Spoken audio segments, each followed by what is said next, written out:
sé que mi Cristo vive. En la palabra de Dios, la Biblia, hay un mensaje para ti, para mí y para toda la humanidad, el Evangelio de Jesucristo. Certeza es la razón, la existencia. Certeza es el alfa y omega. Un mensaje para ti. Todas las semanas, en este canal de radiodifusión cristiana, Luz a las Naciones, un estudio expositivo de la palabra de Dios, edificando sobre el verdadero fundamento de los apóstoles y profetas, siendo la principal piedra del ángulo Jesucristo mismo. Que ni lo alto ni profundo. Síguenos en directo o en cualquiera de nuestros canales y recuerda que Dios tiene un mensaje para ti. Que Dios os bendiga y edifique a través de su palabra. Amor de Dios, certeza, yo sé que mi Cristo vive. Certeza, para Él no hay nada imposible. Certeza, es la razón, la existencia. Certeza, es el alfa y omega. Es un placer saludar de nuevo a los oyentes de Radio Luz a las Naciones en nuestra emisión semanal, nuestro programa de estudio bíblico, Un mensaje para ti, desde el cual estamos compartiendo y estudiando juntos la primera epístola del apóstol Pablo a los Corintios. Como hemos dicho, siempre en nuestros comienzos es la primera que Pablo escribió de las conocidas como mayores, juntamente con Segunda y Corintios y Romanos, son las epístolas conocidas como mayores. Y esta epístola la escribió en su tercer viaje misionero desde Éfeso y la estableció en su segundo viaje misionero. Corinto era una ciudad que estaba ubicada en Grecia, donde continúa con el mismo nombre hasta el día de hoy. Bueno, fuimos introduciéndonos en una manera sistemática, expositiva a lo largo de los primeros compases del primer capítulo. Fuimos explicando versículo tras versículo y ahora mismo estamos en el contexto entre el versículo 10 y 17 del primer capítulo, antes de introducirnos al segundo contexto que está entre el versículo 18 y 31. Sería, el tercer contexto. El primero lo tenemos entre el versículo, el primero sería la salutación, que estaría entre el versículo 1 y 3, el segundo entre el versículo 4 al 9, el tercero sería entre el 10 y el 17, y el cuarto el 18 al 31. Bueno, sabemos perfectamente que la Biblia en su origen no estaba dividida en capítulos ni en versículos, por lo tanto la contemplamos como un solo contexto, como bien nos enseña en la propia palabra en el Salmo 119, la suma de tu palabra es verdad. Bueno, vamos a leer los versículos que van a ser objeto de nuestro estudio en el día de hoy.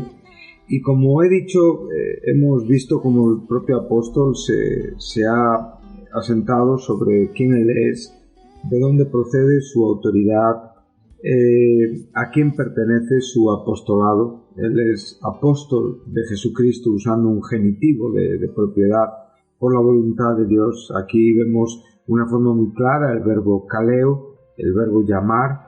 También aparece el sustantivo ekletos, ¿sí? Llamados, y podemos ver lo maravilloso de esta verdad que nos dirige al comienzo de todo, donde el autoexistente elabora y prepara las disposiciones que Él tiene para con nosotros en esta vida, y todas evidentemente fundadas, ¿sí?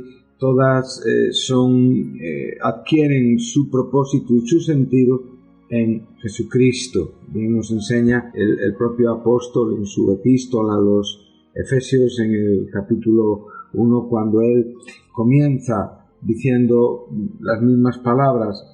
Pablo, por voluntad de Dios, a los santos y fieles en Cristo Jesús que están en Éfeso. Gracia y paz a vosotros, de Dios nuestro Padre y del Señor Jesucristo. Bueno, es una introducción muy similar a la que tenemos en la primera epístola de Corintios, y ahora dice: bendito sea el Dios y Padre de nuestro Señor Jesucristo, que nos bendijo con toda bendición espiritual en los lugares celestiales en Cristo Jesús. Epuráneos, ¿sí? Bueno, aquí podemos ver dónde procede nuestra bendición, dónde realmente se realiza, dónde se desarrolla, dónde se ejecuta, y evidentemente podemos verla con absoluta claridad, como esos propósitos definidos de Dios que indudablemente, indefectiblemente sucederán como Él los ha determinado. Nadie puede variar ni un ápice en ninguna manera de todo aquello que Dios se ha propuesto para este mundo. Si fuera así, no estaríamos hablando de un Dios omnisciente ni un Dios omnipotente. Bueno, según nos escogió en Él antes de la fundación del mundo para que fuésemos santos y sin mancha. Una vez más, tenemos estas mismas palabras cuando podemos ver a los santificados en Cristo Jesús, llamados a ser santos. Bueno, estos creyentes de Corinto vinieron a la vida a través de la predicación del Evangelio. Es el propio apóstol quien les dice con mucha claridad que Él los engendró por medio del Evangelio. Por lo tanto, ahí ese término, esa palabra, engendrar, evidencia la vida que ellos recibieron por medio de la exposición del Evangelio y el poder de Dios y el poder del Espíritu Santo en la presentación de Cristo en estos hombres y mujeres que se arrepintieron de sus pecados y recibieron la nueva vida en Cristo Jesús. Por lo tanto, vemos que es maravilloso y que es precioso como estos llamados a ser santos por la propia palabra del Evangelio realmente tienen un origen en el propio propósito eterno de Dios. Han sido bendecidos por Dios desde antes de la fundación del mundo. Han sido bendecidos por Dios con toda bendición espiritual. O sea, ¿qué está diciendo aquí?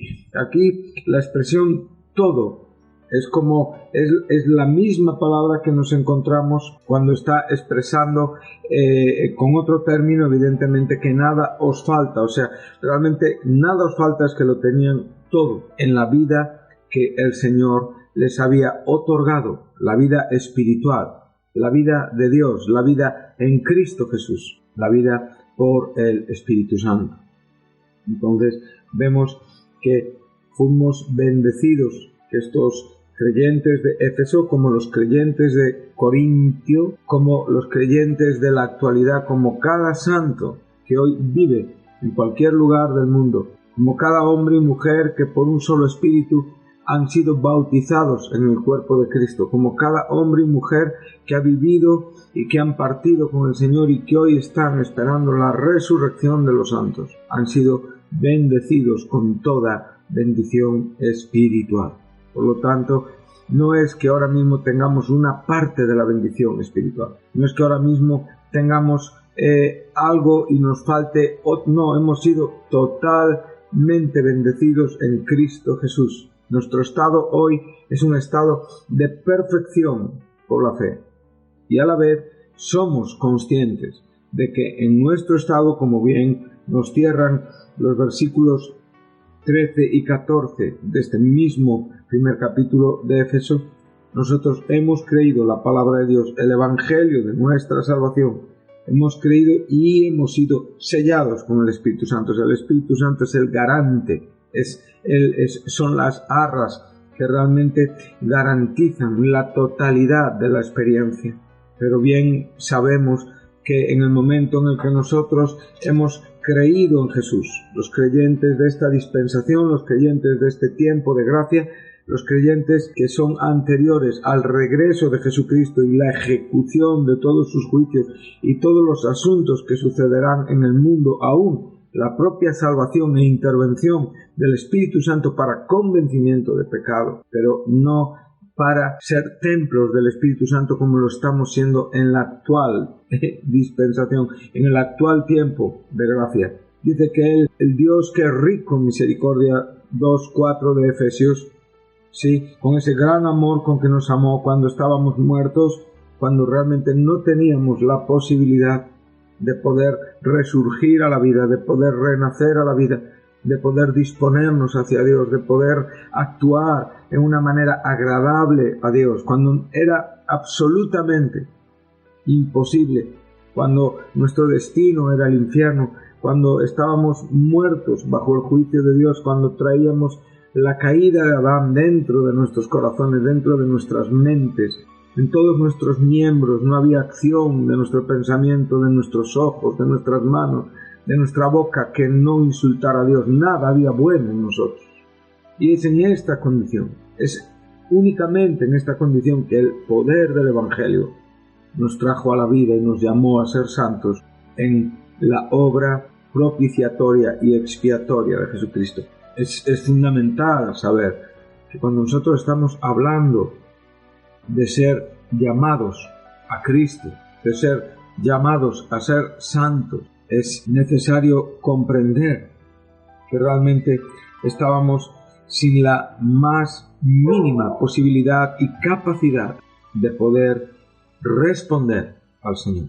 Y es en esa condición, caída, muerta, desesperanzada, sin pertenecer a las promesas, ajenos a estas promesas y al pacto, que se nos da a conocer el misterio escondido, que se nos da a conocer la verdad que es manifestada y que en otras generaciones, que tanto judíos como gentiles, podemos cohabitar por la gracia mediante la fe.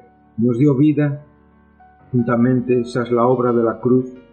Ahí podemos ver que en esa cruz se llevó a cabo una obra de expiación que está relacionada con el sacrificio por nuestros pecados. La víctima tenía que ser ejecutada, su sangre tenía que ser derramada para llevar a cabo una expiación que resultara en una propiciación, o sea, en una actitud favorable del ofendido, evidentemente, y aquel que presentaba la ofrenda por el pecado. El ofendido es Dios, es aquel que hemos agraviado, hemos atentado contra su santidad, y ahora venimos a Él a través de la expiación, a través de la muerte, del sacrificio, del derramamiento de la sangre de Jesús. Y entonces se lleva a cabo la propiciación. Es muy bonito cuando leemos 2 Corintios 5, versículo 19, cuando nos enseña que Dios estaba en Cristo reconciliando consigo al mundo, no teniendo en cuenta al hombre sus pecados. O sea, es maravilloso saber que la presencia del Dios hecho hombre, aquel que puso sus pies en esta tierra, aquel que, como ahora recordaremos en las fechas navideñas, nació de María, pero no como un comienzo de existencia, sino que se introdujo, llegó a ser en su existencia un hombre hecho semejante a los hombres, y podemos perfectamente ver que su presencia ya era un indicativo de que Dios estaba queriendo reconciliar al hombre consigo mismo. El hombre con Cristo lo único que hizo fue rechazarlo, despreciarlo y crucificar. Bueno, es verdad que el hombre crucificó a Jesús. Esto es una parte de la totalidad de la verdad de lo que ahí en la cruz ocurrió. Romanos, judíos y toda la raza humana participó en el desprecio por obra del enemigo de Dios, de Satanás, que indujo, que realmente introdujo pensamientos a la mente de aquellos hombres para actuar en consecuencia y para no tener más consideración al Hijo de Dios que crucificar. Cuando pensamos en todo esto, cuando reflexionamos sobre todo esto, entonces nos damos cuenta lo que representa y lo que significa la expiación y la propiciación. Esta parte, como digo, no forma un todo, ya que es el Padre quien sacrifica al Hijo también. El Padre es el que sacrifica al Hijo, de tal manera amó Dios al mundo que nos entregó, que nos dio a su único Hijo. Yo no puedo entender, no puedo comprender por qué Dios murió por mí. Sé que lo hizo por amor, sé que lo hizo para llevarme a Él, el injusto, al justo. Sé que lo hizo para salvarme, sé que lo hizo para glorificar su nombre, pero aún así no llego a entender completamente por qué Él tuvo que morir por mí. Y esto produce en los corazones de los creyentes y de los santos una reverencia, una humildad, que posiblemente nos llevaría a actuar en una manera un poquito diferente a como, tristemente, y muchas veces, lo que se denomina Iglesia de Jesucristo. Si el Evangelio se predicara con la humildad con la que Pablo lo predicó, si el Evangelio obrara como llevó a cabo el poder de Dios en este pueblo, en esta ciudad, gran ciudad llamada Corinto, o en Éfeso, esta ciudad donde estamos ahora leyendo esta epístola que pertenece a la actual Turquía, que existe también como Corinto. Era lo que en la Biblia se conocía como Asia, era la provincia romana de Asia, o sea, Roma estaba sobre todos estos lugares. Entonces, ¿qué puedo decir? Dejaríamos de escuchar tantas barbaridades, dejaríamos de ver tantas aberraciones, formas musicales, predicaciones carentes de santidad, predicaciones carentes de verdad, unas auténticas exegesis que no tienen nada que ver con el significado escritural, sermones sin peso, insípidos, absolutamente, comportamientos en el púlpito que avergüenzan a cualquier cristiano verdadero. El verdadero santo, aquel que ha sido santificado en Cristo Jesús, en la obra de la cruz, aquel que ha sido llamado a ser santo, juntamente con todos los que en cualquier lugar nos identificamos y reconocemos a Jesucristo como nuestro Señor. Agradecemos la palabra expuesta en una manera limpia y santa. Esta palabra siempre edifica, instruye, esta palabra siempre consuela, esta palabra siempre produce en el corazón confort, reconforta las necesidades, aún a pesar de las circunstancias, aún a pesar de las situaciones. Yo puedo ver el comportamiento de muchos santos. Ahora en estos últimos días pude asistir a los últimos momentos de un hermano, un hombre de edad, pero un hombre que realmente se identificó con Cristo, que vivió en la iglesia, que trató de aprovechar su vida, y pude ver como la gracia de Dios, el consuelo de Dios, la palabra de Dios, era todavía más viva y más evidente en los momentos finales de su existencia terrenal. ¿Por qué? Porque él había sido santificado en Cristo Jesús, porque había sido llamado a ser santo. Estos corintios, como estamos enseñando, vemos como enseguida el mal uso de su propia vida les llevó a cismas, les llevó a divisiones, a no pensar lo mismo, a no estar perfectamente unidos, a no tener un mismo parecer, a decir yo soy de Pablo, yo soy de Apolos, yo soy de Cefas, y yo soy de Cristo. A resaltar más lo expuesto, exhibido por el hombre a la propia gloria de Dios intrínseca, inherente, aquello que es interior a nosotros y donde realmente está todo el poder que honra y glorifica al Señor, el tesoro, como bien nos enseña Pablo en la segunda epístola a los Corintios 4, versículo 7. Este tesoro que está en vasos de barro para que la excelencia del poder sea de Dios y no de nosotros.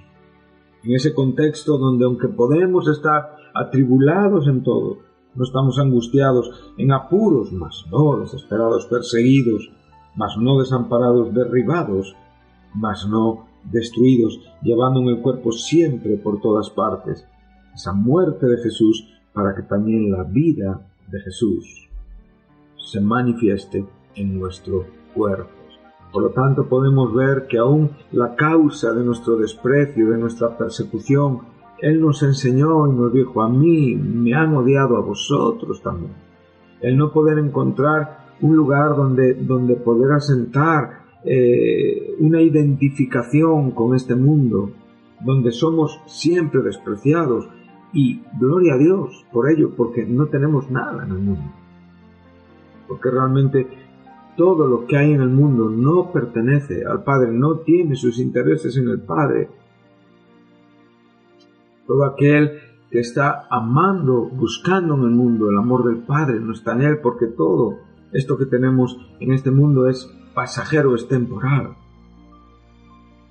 Entonces, cuando nosotros podemos identificarnos con ese rechazo, nos podemos sentir bienaventurados y comprender que esta es la verdadera vida. Este es el misterio existencial de nuestro corazón, está en la cruz. Aunque por fuera estemos experimentando el devenir del deterioro, por supuesto, de nuestros cuerpos, el paso de los años, la posibilidad de enfermar, la posibilidad de fallecer, todas estas cosas, desprecio, aún entre aquellas personas que esperamos, también podemos encontrar grandes decepciones, pero ahí nosotros expresamos la vida cuando realmente comprendemos que todo esto también lo experimentó nuestro Señor y que está dentro del precio de esa cruz, dentro del precio de ser llamado a ser santo, de ser santificado en Cristo Jesús.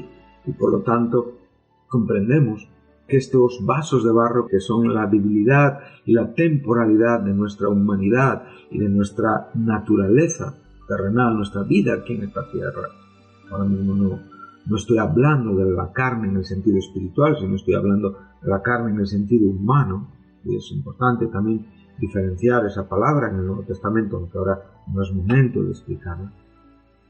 Entonces podemos ver este tesoro, el Evangelio, la fe, la nueva vida en Cristo Jesús, está en nosotros para que esa excelencia del poder sea de Dios y no de nosotros. Por lo tanto, cuando nosotros estamos experimentando esta verdad, como digo, Él nos dio vida en estos momentos, por gracia somos salvos, y juntamente con Él nos resucitó, y asimismo nos hizo sentar en los lugares celestiales con Cristo Jesús. O sea, en el momento en el que recibimos esta vida, es un acontecimiento maravilloso, ¿sí? La salvación tiene muchas connotaciones, suceden muchas cosas cuando recibimos por fe a Cristo Jesús.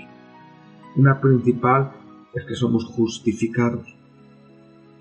Justificados por la fe, tenemos paz, hay una paz con Dios.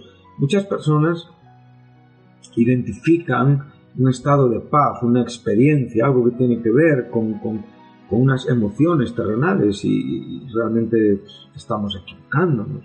Aquí estamos hablando de una declaración forense, de una actuación judicial, de aquello que Dios, en el propio trono del cielo, el Dios creador, aquel que tiene en su mano el destino de los cielos y de la tierra, de los hombres, de toda la creación, aquel que está enojado con el hombre por su desobediencia. Cuando el hombre recibe por fe el mensaje del Evangelio y se acerca a Dios a través de la fe en Cristo Jesús, por esa gracia que nos abre el camino, como bien se nos enseña en el libro de Hebreos, en el capítulo 10, versículo 19, dice que Jesús nos abrió un camino nuevo y vivo. Ese nuevo y vivo se relaciona con su cruz, se relaciona con su muerte como algo fresco, como algo que está recién sacrificado. Sabemos perfectamente que esto sucedió, va camino de 2 milenios. Sabemos perfectamente que Cristo no va a morir otra vez, ni está muriendo cada día. Cristo murió una vez y para siempre. Pero este sacrificio tiene un carácter actual, tiene un beneficio actual. Todavía el Evangelio, predicado en base a este acontecimiento, ofrece y efectúa en la vida de las personas la salvación. Por lo tanto, cuando el hombre viene a través de esta gracia y este camino nuevo y vivo que Cristo abrió a través del velo, sabemos que en los últimos momentos de Jesucristo en la cruz, Él estuvo entre la hora tercera y la hora novena, ¿sí? En la hora tercera lo crucificaron, en la hora novena fueron los últimos momentos de Jesús en la cruz. Sabemos que las últimas 3 horas hubo tinieblas en la tierra, y sabemos que cuando Cristo expiró, cuando Cristo gritó en la cruz Elí, Elí, lama sabactani, cumpliendo proféticamente el Salmo 22, Dios mío, ¿por qué me has desamparado? Entonces, en ese momento, Él entregó el Espíritu, Él expiró, y en ese momento el velo del templo se rasgó de arriba abajo. Es una exposición maravillosa de la obra de Dios. Dios siempre, como la nueva vida, es de lo alto. Cuando Juan nos enseña en el capítulo 3, nacer de nuevo, está hablando de nacer de lo alto. Es la misma palabra que se usa aquí para el velo. Él se rasgó de arriba abajo. En ese momento quedó abierto el camino, el paso, la entrada al lugar santísimo, pero no al terrenal, porque ese ya dejó de tener sentido. O sea, su cumplimiento como sombra terminó ahí, concluyó ahí. Ya Cristo hoy, evidentemente, llevó ese lugar al cielo mismo. El trono de Dios es ese lugar santísimo donde nosotros nos encontramos con Dios a través de la persona de Jesucristo y por la fe en su sangre. Entonces, cuando vemos estas cosas, nosotros podemos comprender la importancia de estos términos. Entonces, lo que quiero decir con todo esto es que cuando el Evangelio es predicado, cuando recibimos el Evangelio, cuando la gracia nos presenta todo el contenido de este mensaje, el hombre, una vez que acepta por la fe a Jesucristo, la paz es la declaración de Dios. Dios le declara en paz con él. Ya Dios no está enojado, ya Dios ha sido propiciado, Él ya te ha reconciliado con Él. Entonces, te ha declarado justo en la justicia evidenciada de Cristo en la cruz. Esto es una declaración, es un acto que sucede en el cielo. Muchas personas se equivocan.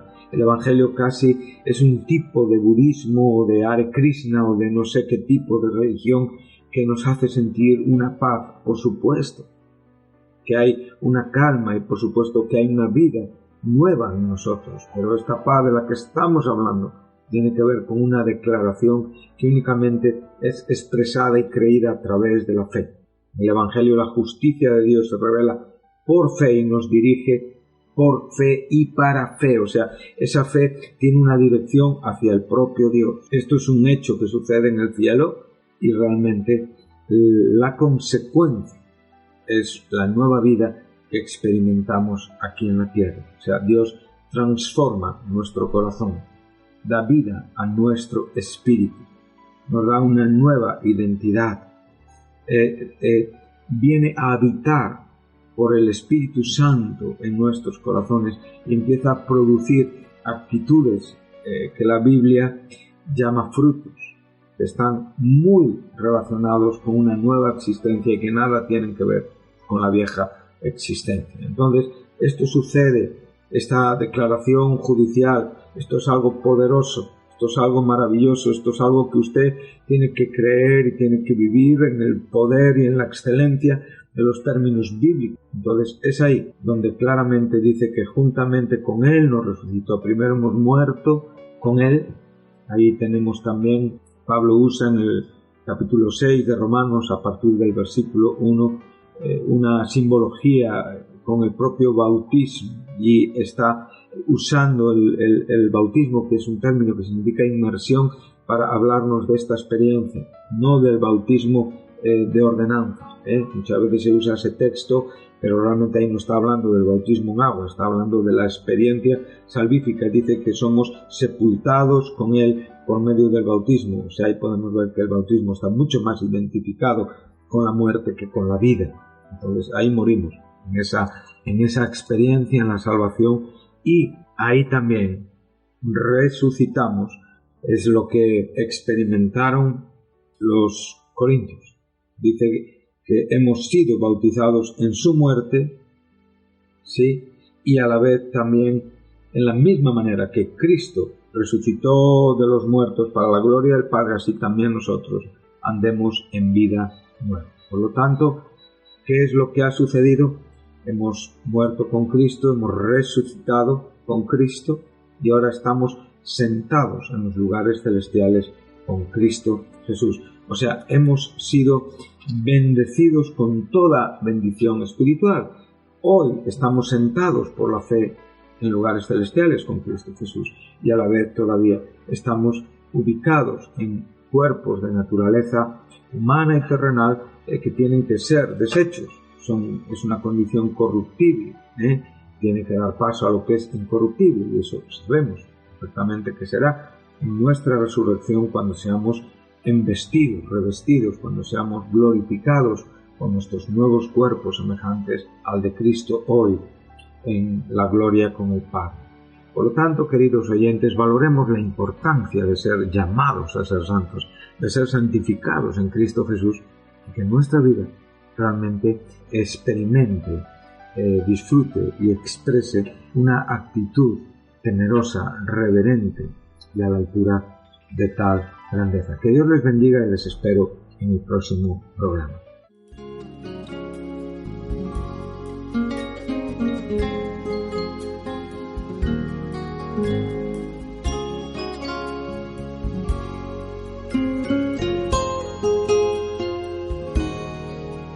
Certeza, yo sé que mi Cristo vive.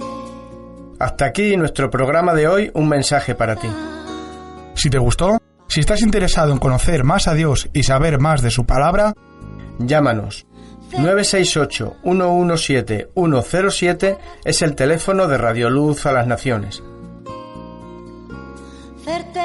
Si no tienes una Biblia y quieres conseguir una, te enviaremos sin compromiso un ejemplar de la misma. Puedes descargar este programa o volver a escucharlo en la página web de Radio Luz a las Naciones, www.fmradioluz.com. Recuerda, Cristo está cerca. Todos los sábados hay un mensaje para ti. No te lo pierdas. Que ni lo alto ni profundo, ni la muerte